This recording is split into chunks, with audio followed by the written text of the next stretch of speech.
Balik tayo sa usapan. Muli ay sabi ni Mika nang matapos na silang magkape. Tungkol sa naguguluhan ka, alam mo, walang magulo sa ibig namin sabihin. Mag-absent ka sa iyong trabaho. Ibigay mo sa amin ang keycard mo mamayang gabi. Isa sa amin ang papalit sa pwesto mo mamaya. Nababaliw na ba kayo? Hindi makapaniwala si Angela sa sinasabi ng dalawang estrangherong babae. Bibigyan siya ng 10,000 makapasok lamang sa club. Mabilis siyang nag-isip. Alam ko na. NBI asset kayo no? Magre-raid kayo kung ganun sa loob. Ako sa niya sa mga ito. Hindi. Tanggi ni Mika. Pwede ba? Wala kaming pakialam sa NBI. Isa pa, sa pagkakaalam namin na illegal ang club nyo. Paano mare-raid yan? Maliban na lamang kung may illegal na nangyayari sa loob.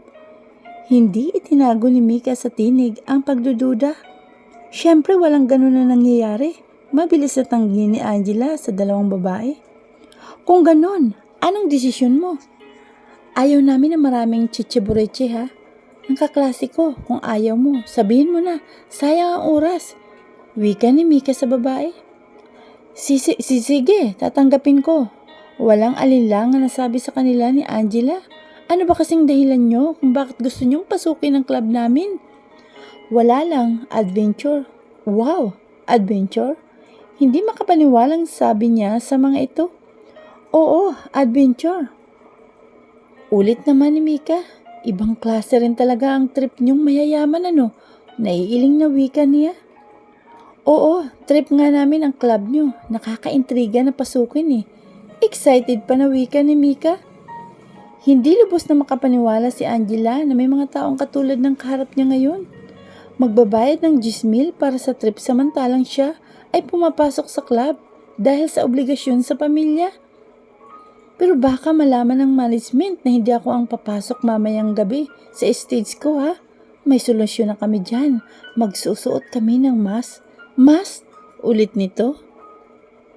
Oo, mask. As in maskara. Parang pagtakpan ang mukha. Baka malata tayo. Wala pa akong natatandaan na may gumagamit ng maskara sa mga empleyado ng club. Dati, wala. Ngayon, meron na at ikaw yun. Pauso mo. Huwag kang mag-alala dahil hindi malalaman ng management ang mangyayari. Yun ay kung wala kang sasabihin, syempre. Plus, ituturo mo sa amin ang kailangan namin gawin sa club at kung anong mga ganap sa loob para hindi naman kami nangangapa at hindi kami pagdududahan. 1, 2, 3 hanggang 10 seconds ay nag-isip muna si Angela sa alok ng dalawang babae. Pagkuhan ay sumagot siya. Sige, payag na ako. Okay, sige, deal na tayo ha. Oo, sige, deal na. Oo nga pala, pagkatapos ng mangyayari mamayang gabi ay ipangako mo na walang makakaalam ng nangyari. Pagkabalik namin ng keycard mo sa club ay hindi na natin kilala ang isa't isa. Maliwanag ba? Oo, sige, sagot niya sa mga ito. Siyempre, talagang hindi niya hayaan na may makaalam. Kung hindi, ay siguradong mawawala na siya ng pagkakakitaan. Detalyado na ipiniliwanag sa kanila ni Angela ang pasikot-sikot sa club. Maging ang mga patakaran at bawal gawin sa club ay sinabi nito. Mabuti na lamang talaga at marunong siya sa pole dancing. Yung palang numero 1 requirement sa pagpasok sa naturang club. Hindi naman siya nakaramdam ng hiya sa audience. Iniisip niya na lamang na nag-workout siya at walang manonood. Hindi niya alam na siya na pala ang center of attraction ng club dahil sa suot niyang maskara. Pinainit niya ang halos parokyano ng nasabing club. Marami na ang nasabik na makuha siya, lalo pat sa misteryosa ang imahe niya. Bukod pa sa napaka-class niyang galaw sa bawat haplos niya sa pole dancing, naroong halos idikit niya ang kanyang buong alindog. Pagkuhan ay tumuwad siya habang nakabitin sa pole at naglambitin. At kung ano pa, maya-maya ay nagsimula na ang bidding. Hindi niya akalain na siya talaga ang pag-aagawan ngayong gabi. Maya-maya ay nagsalita ng kung sino sa mikropono. Angela is the newest star of the night. Masayang wika ng kung sinong Poncio Pilato sa mikropono. Nakaramdam siya ng kakaibang saya. Hindi yata at siya si Angela ang nagniningning ngayong gabi. Nagsimula ng bidding. Hindi na niya pinansin ang mga sumunod pang pinagsasabi ng tagapagsalita ng club. Wala naman siyang pakialam. Ang hinihintay lamang niya ay ang paglapit sa kanya ng highest bidder. Lalapitan siya ng mga ito at magkakaroon siya ng benepisyo na mamili sa tatlong highest bidder. Kung type niya ang highest bidder ay pabor sa kanya dahil malaking pera ang papasok sa account niya.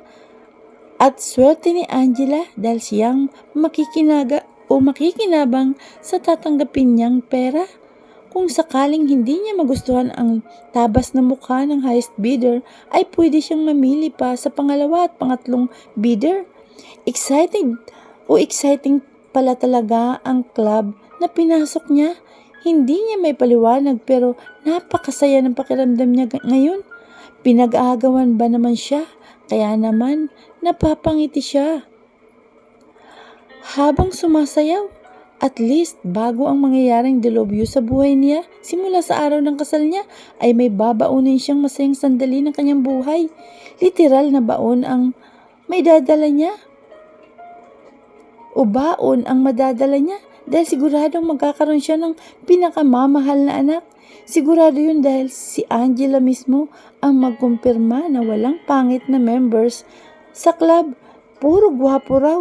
Karamihan pangaraw ay half Filipino at half foreigner ang member. Kaya naman sigurado na ang kanyang tagumpay. Sisiguraduhin niya na mabubuntis siya. Lintik lang ang walang ganti sa pag-aagaw mo sa lahat sa akin, Sebastian. Galit niyang wika sa isip. Sa hindi kalayuan naman ay nakatanaw ang magkaibigan na sina Basti at Dylan. Katulad ng ibang miyembro ay naiintriga sila. Kay Angela, iba din ang trip nito. Nagsuot pa ng maskara. Ano, pare, type mo ba? Nakangisi na tanong ni Dylan kay Basti. Pagkuhan ay tinungga ang kupita na may laman na alak. Nagiinit na rin kasi ito sa pagtanaw pa lamang sa nakamaskarang babae. Type ko ang katawan pare, kaso ang muka kasi ay natatakpan, sagot niya. Napapalunok siya ng galaw ni Angela. Sino bang hindi? Halos lahat ng nakahilera ay ganun ang nadarama. Perpektong hugis ng katawan ang nasa harapan nila. Bukod pa sa sumasabay ang katawan nito sa maharot ng musika at totoong pinaiinit nito ang buong club. Walang epekto ang aircon sa mga manonood dahil halos lahat sila ay nakaramdam ng kakaibang init sa katawan. Lalo na sa parting gitna nila, nagsimula ng bidding. Ayos nga yan pare, nakangising wika sa kanya ni Dylan. Akmang-akma siya sa regalo sa iyo, hindi ba? Kumbaga sa regalo, talagang nakabalot pa siya. Kaya palagay ko, itinakda talaga siyang regalo para sa iyo pare. Ganun ba? Oo naman, bilib din nga talaga ako kay Angela. Parang alam niya, naririgaluhan kita, kaya binalot niya mukha niya. Natatawang sabi pa nito sa kaibigan. Hindi naman kaya ako ang mabulaga sa itsura niya mamaya, pare. Biro niya sa kaibigan. Wala akong magiging problema sa mukha. Lahat ng mga babae rito ay garantisadong maganda. Sagot ni Dylan sa kanya habang nakatingin din sa babaeng nakamaskara. Walang nakakapasok sa napangit sa club na ito. Garantisadong high-end ang mga babae rito pare. Hindi kita idadalhin rito kung mapapahiya ako sa iyo. Sigurado sa sinasabi na wika ng kaibigan, maging ito ay nagiinit sa ipinapakitang galaw ni Angela mula kanina pa, pero hindi para sa kanyang gabing ito. Maliban na lamang kung hanggang sa huli ay tanggihan ni Basti ang dalaga. Doon siguro siya papasok sa eksena. Hindi na niya namalayan na panay ang lagok niya ng alak sa kupita. Pagkuhan ay tiningnan niya ang monitor na nagpapakita ng lagay ng bidding. Pataas ng pataas ang mga offer. Siya lang ang bukod tanging nakamaskara sa stage. Pagkuhan ay kuminto ni Basti at hindi inaalis ang tingin sa babae. Baka matindi ang pangangailangan niyan pare. Natatawang wika naman ni Dylan kay Basti kaya gumigimik. Dagdag pa nito. Ganun ba? In fairness, effective ang gimmick niya. Sabi niya kay Dylan, dahil talagang napapalunok na siya ng kung ilang beses magmula pa lamang nang magsimula na sumayaw sa stage ang babae. Kung uobserbahan niya ang dalaga, ay malakas ang hatak nito sa mga manunood. Malakas ang sex appeal, sabi nga ng iba. Hindi nga rin siya makapaniwala at pati siya ay naaakit dito.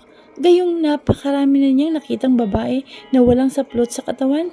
Hindi na bago sa kanya ang makakita ng hubad na katawan. Anong mayroon sa Angela na ito at tila pinakatatambol rin nito ang puso niya gayong hindi naman niya nakikita ang itsura nito. Iginala niya ang paningin sa mga nag-offer na presyo. Halos kalahating porsyento ng mga miyembro ay sumali sa bid. 1 minuto na lamang at matatapos na ang bidding. Pinag-iisipan pa rin niya kung sasali siya sa bidding. So, ano na pare? Untag sa kanya ni Dylan habang iniikot-ikot ang kinaupuan ng swivel chair. Malapit nang matapos ang bidding. Oh, ayaw mo ba talaga? Muli ay nagsalita ang bid announcer. Ano na mga bidders? Participant? Wala na bang tataas sa presyo ni Mr. Velasco? Siya ang highest bidder natin, sabi nito at pagkatapos ay ginalang paningin sa paligid. 30 segundo na lamang at si Mr. Velasco na ang highest bidder. Bibilang na ako in 10, 9, 8, 7, 6, 5, 4. Napahinto ito nang may tumaas pa sa ini-offer ni Mr. Velasco.